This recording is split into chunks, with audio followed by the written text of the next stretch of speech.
Test 4. You will hear a number of different recordings, and you will have to answer questions on what you hear.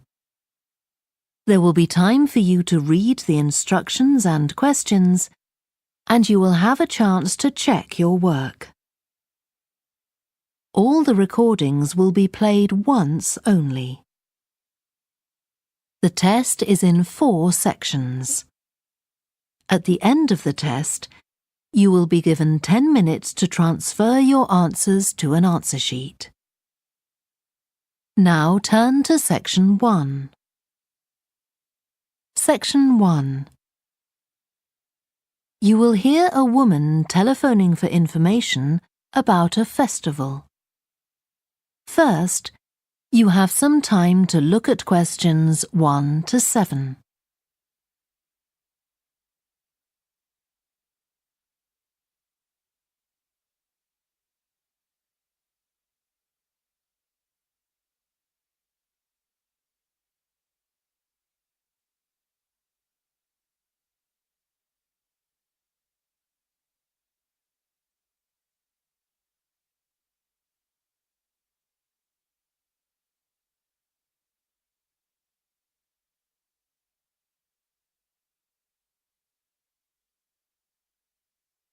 You will see that there is an example that has been done for you.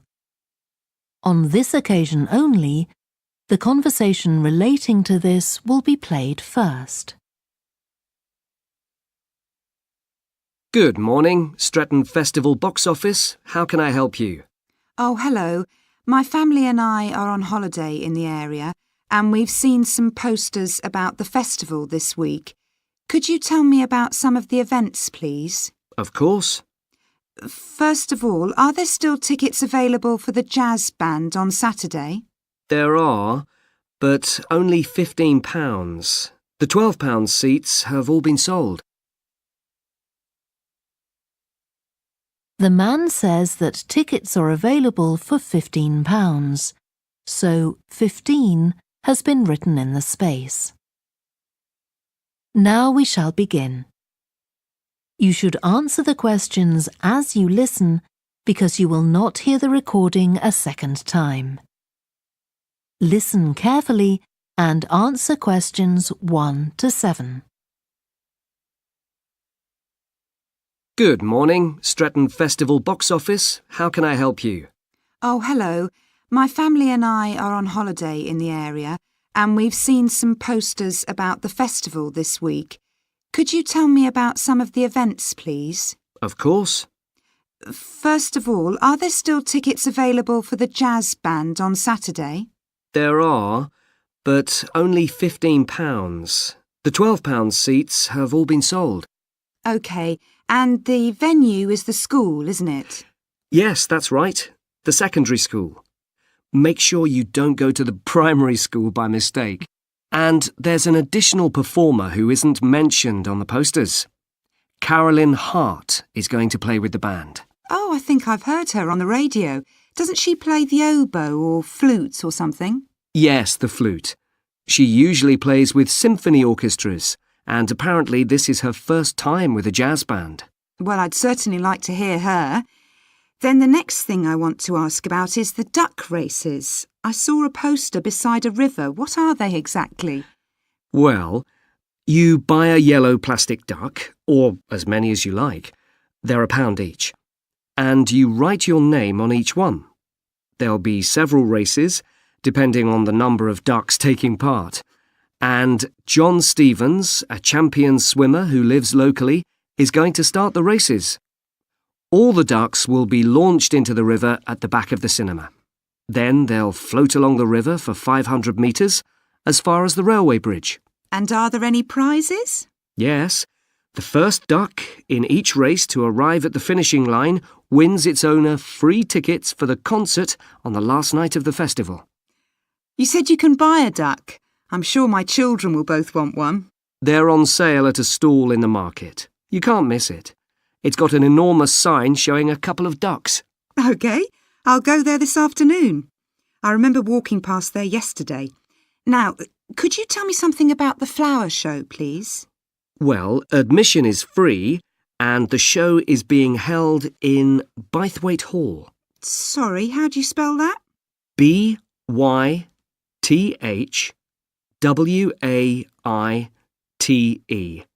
Bythwaite. Is it easy to find? I'm not very familiar with the town yet. Oh, you won't have any problem. It's right in the centre of Stretton.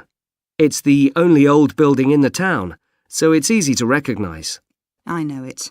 I presume it's open all day.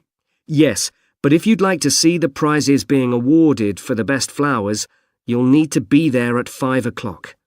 The prizes are being given by a famous actor, Kevin Shapless. He lives nearby and gets involved in a lot of community events. Gosh, I've seen him on TV. I'll definitely go to the prize giving. Right. Before you hear the rest of the conversation, you have some time to look at questions 8 to 10.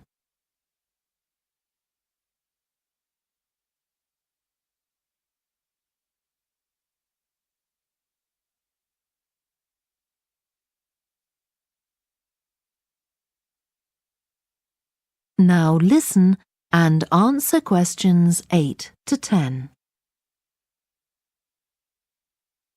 I've seen a list of plays that are being performed this week, and I'd like to know which are suitable for my children and which ones my husband and I might go to. How old are your children? 5 and 7. What about The Mystery of Muldoon? That's aimed at 5 to 10-year-olds. So if I take my children, I can expect them to enjoy it more than I do? I think so. If you'd like something for yourself and your husband and leave your children with a babysitter, you might like to see Fire and Flood. It's about events that really happened in Stretton 200 years ago, and children might find it rather frightening. Oh, thanks for the warning. And finally, what about Silly Sailor? That's a comedy, and it's for young and old. In fact, it won an award in the Stretton Drama Festival a couple of months ago. OK. Well, goodbye and thanks for all the information. I'm looking forward to the festival. Goodbye. That is the end of section 1. You now have half a minute to check your answers.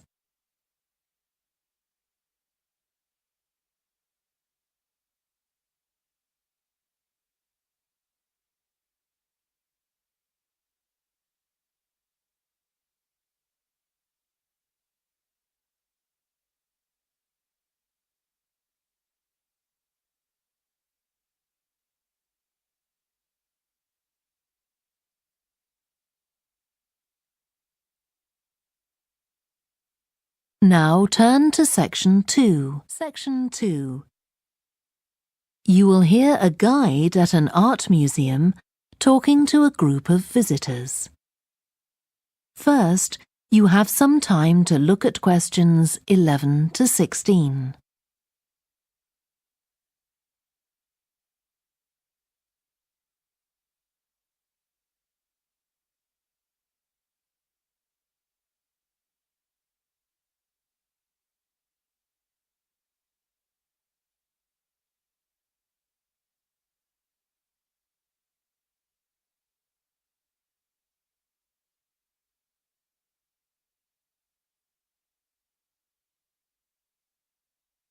Now listen carefully and answer questions 11 to 16. Good morning and welcome to the museum, one with a remarkable range of exhibits which I'm sure you'll enjoy. My name's Greg and I'll tell you about the various collections as we go around. But before we go, let me just give you a taste of what we have here. Well, for one thing, we have a fine collection of 20th and 21st century paintings, many by very well-known artists. I'm sure you'll recognize several of the paintings. This is the gallery that attracts the largest number of visitors, so it's best to go in early in the day before the crowds arrive. Then there are the 19th century paintings. The museum was opened in the middle of that century, and several of the artists each donated one work to get the museum started, as it were. So they're of special interest to us. We feel closer to them than to other works. The sculpture gallery has a number of fine exhibits, but I'm afraid it's currently closed for refurbishment. You'll need to come back next year to see it properly, but a number of the sculptures have been moved to other parts of the museum. Around the World is a temporary exhibition.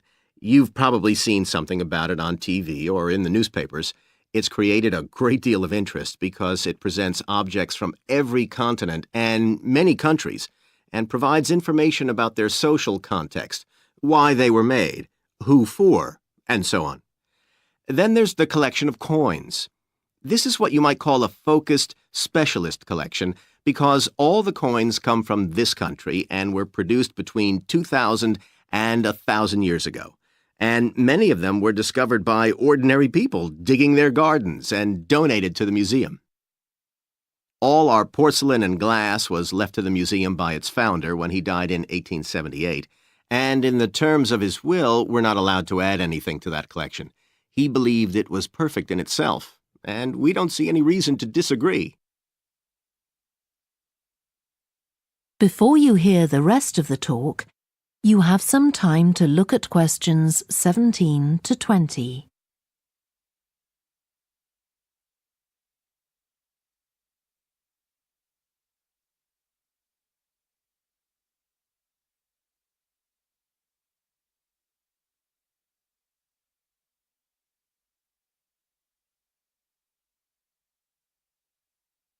Now listen and answer questions 17 to 20.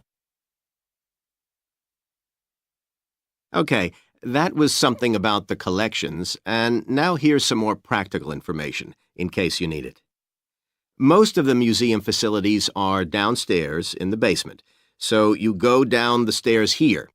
When you reach the bottom of the stairs, you'll find yourself in a sitting area with comfortable chairs and sofas where you can have a rest before continuing your exploration of the museum. We have a very good restaurant which serves excellent food all day in a relaxing atmosphere. To reach it, when you get to the bottom of the stairs, go straight ahead to the far side of the sitting area, then turn right into the corridor. You'll see the door of the restaurant facing you. If you just want a snack or if you'd like to eat somewhere with facilities for children, we also have a cafe. When you reach the bottom of the stairs, you'll need to go straight ahead, turn right into the corridor, and the cafe is immediately on the right. And talking about children, there are baby-changing facilities downstairs. Cross the sitting area, continue straight ahead along the corridor on the left, and you and your baby will find the facilities on the left-hand side. The cloakroom, where you should leave coats, umbrellas, and any large bags, is on the left-hand side of the sitting area. It's through the last door before you come to the corridor. There are toilets on every floor, but in the basement, they're the first rooms on the left when you get down there. Okay, now if you've got anything to leave in the cloakroom, please do that now, and then we'll start our tour. That is the end of section 2. You now have half a minute to check your answers.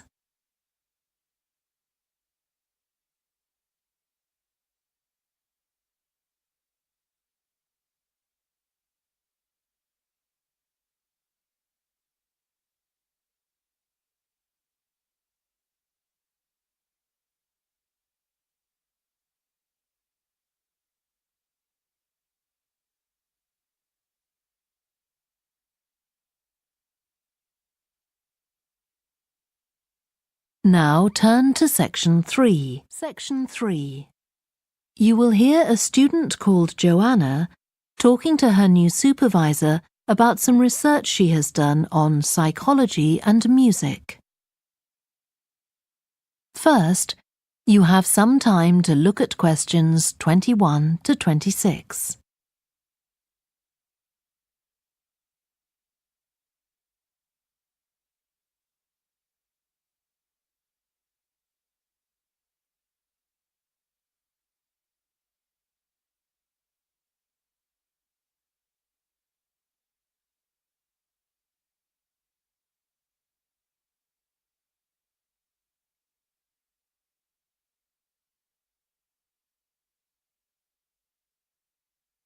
Now listen carefully and answer questions 21 to 26. Hi, Joanna. Good to meet you. Now, before we discuss your new research project, I'd like to hear something about the psychology study you did last year for your master's degree. So, how did you choose your subjects for that? Well, I had 6 subjects, all professional musicians and all female. 3 were violinists, and there was also a cello player and a pianist and a flute player. They were all very highly regarded in the music world, and they'd done quite extensive tours in different continents, and quite a few had won prizes and competitions as well. And they were quite young, weren't they? Yes, between 25 and 29.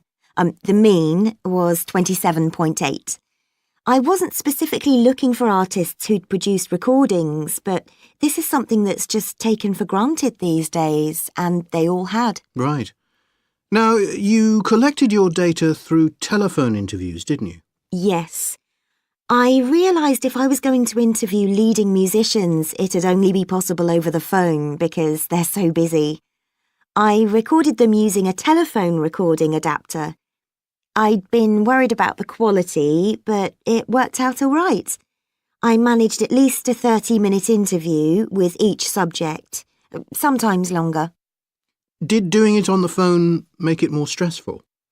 I'd thought it might. It was all quite informal, though, and in fact they seemed very keen to talk. And I don't think using the phone meant I got less rich data. Rather the opposite, in fact. Interesting. And you were looking at how performers dress for concert performances? That's right. My research investigated the way players see their role as a musician and how this is linked to the type of clothing they decide to wear. But that focus didn't emerge immediately. When I started, I was more interested in trying to investigate the impact of what was worn on those listening, and also whether someone like a violinist might adopt a different style of clothing from, say, someone playing the flute or the trumpet. It's interesting that the choice of dress is up to the individual, isn't it? Yes, you'd expect there to be rules about it in orchestras, but that's quite rare. Before you hear the rest of the discussion, you have some time to look at questions 27 to 30.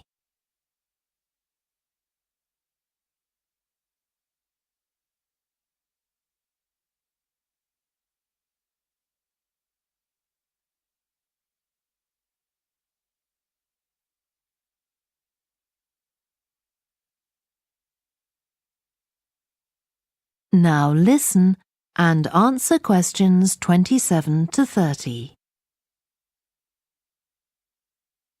You only had women performers in your study. Was that because male musicians are less worried about fashion?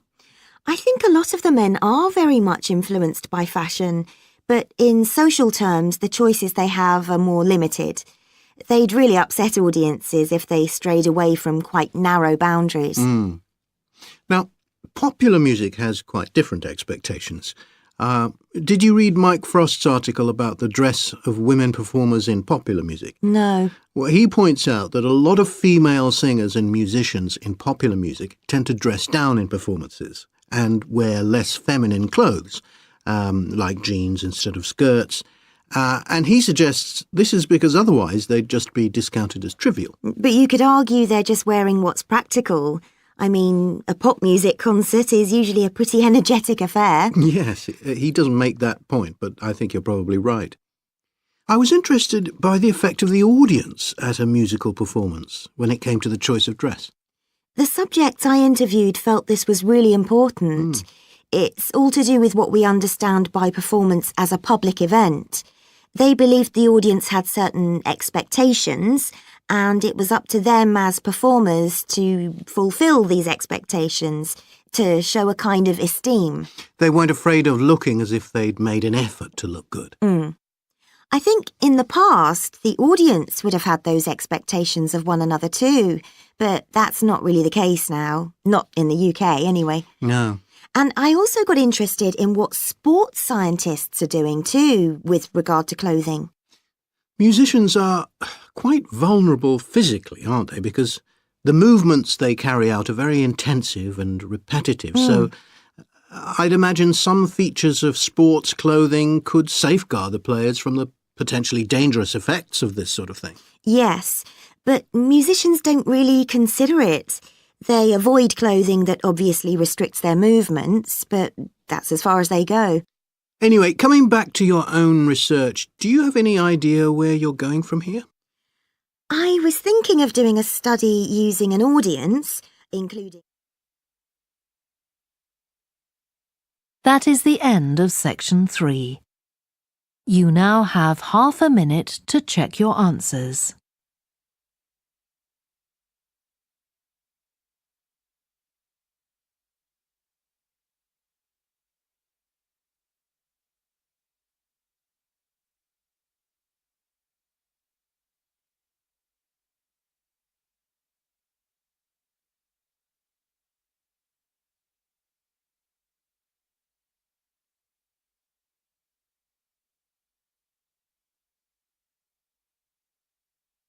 Now turn to section 4. Section 4.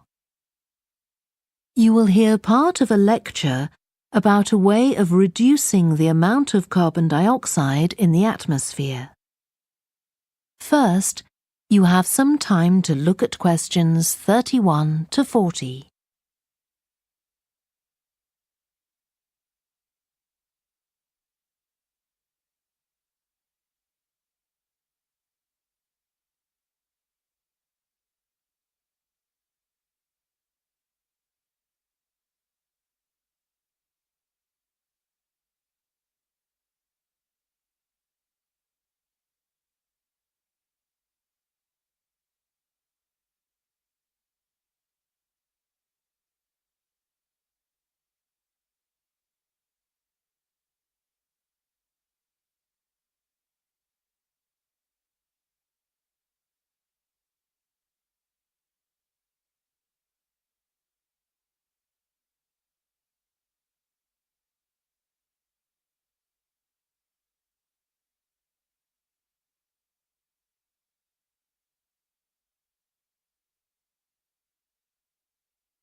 Now listen carefully and answer questions 31 to 40.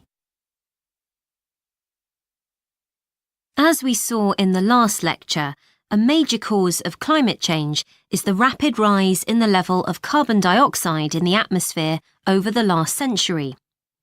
If we could reduce the amount of CO2, perhaps the rate of climate change could also be slowed down.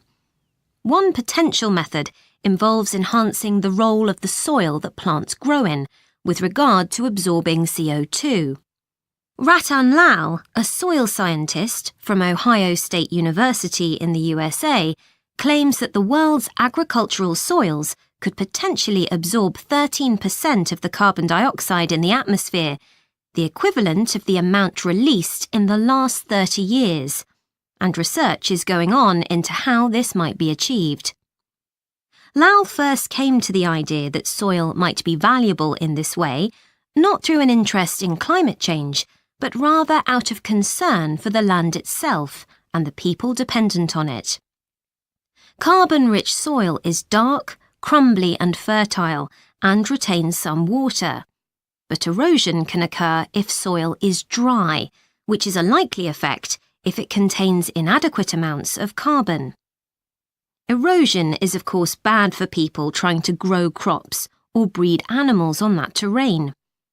In the 1970s and 80s, Lal was studying soils in Africa so devoid of organic matter that the ground had become extremely hard, like cement. There he met a pioneer in the study of global warming who suggested that carbon from the soil had moved into the atmosphere. This is now looking increasingly likely. Let me explain. For millions of years, carbon dioxide levels in the atmosphere have been regulated, in part, by a natural partnership between plants and microbes, tiny organisms in the soil. Plants absorb CO2 from the air and transform it into sugars and other carbon-based substances. While a proportion of these carbon products remain in the plant, some transfer from the roots to fungi and soil microbes, which store the carbon in the soil. The invention of agriculture some 10,000 years ago disrupted these ancient soil-building processes and led to the loss of carbon from the soil. When humans started draining the natural topsoil and ploughing it up for planting, they exposed the buried carbon to oxygen. This created carbon dioxide and released it into the air. And in some places, grazing by domesticated animals has removed all vegetation, releasing carbon into the air. Tons of carbon have been stripped from the world's soils, where it's needed, and pumped into the atmosphere. So, what can be done? Researchers are now coming up with evidence that even modest changes to farming can significantly help to reduce the amount of carbon in the atmosphere. Some growers have already started using an approach known as regenerative agriculture. This aims to boost the fertility of soil and keep it moist through established practices. These include keeping fields planted all year round and increasing the variety of plants being grown. Strategies like these can significantly increase the amount of carbon stored in the soil, so agricultural researchers are now building a case for their use in combating climate change.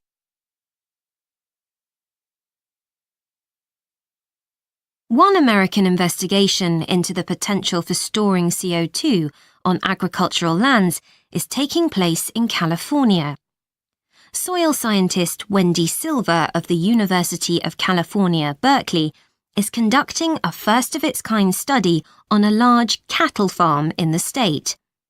She and her students are testing the effects on carbon storage of the compost that is created from waste, both agricultural, including manure and corn stalks, and waste produced in gardens, such as leaves, branches, and lawn trimmings. In Australia, soil ecologist Christine Jones is testing another promising soil enrichment strategy. Jones and 12 farmers are working to build up soil carbon by cultivating grasses that stay green all year round. Like composting, the approach has already been proved experimentally. Jones now hopes to show that it can be applied on working farms and that the resulting carbon capture can be accurately measured. It's hoped in the future that projects such as these will demonstrate the role that farmers and other land managers can play in reducing the harmful effects of greenhouse gases. For example, in countries like the United States, where most farming operations use large applications of fertilizer, changing such long-standing habits will require a change of system. Ratan Lal argues that farmers should receive payment, not just for the corn or beef they produce, but also for the carbon they can store in their soil. Another study being carried out. That is the end of section 4. You now have half a minute to check your answers.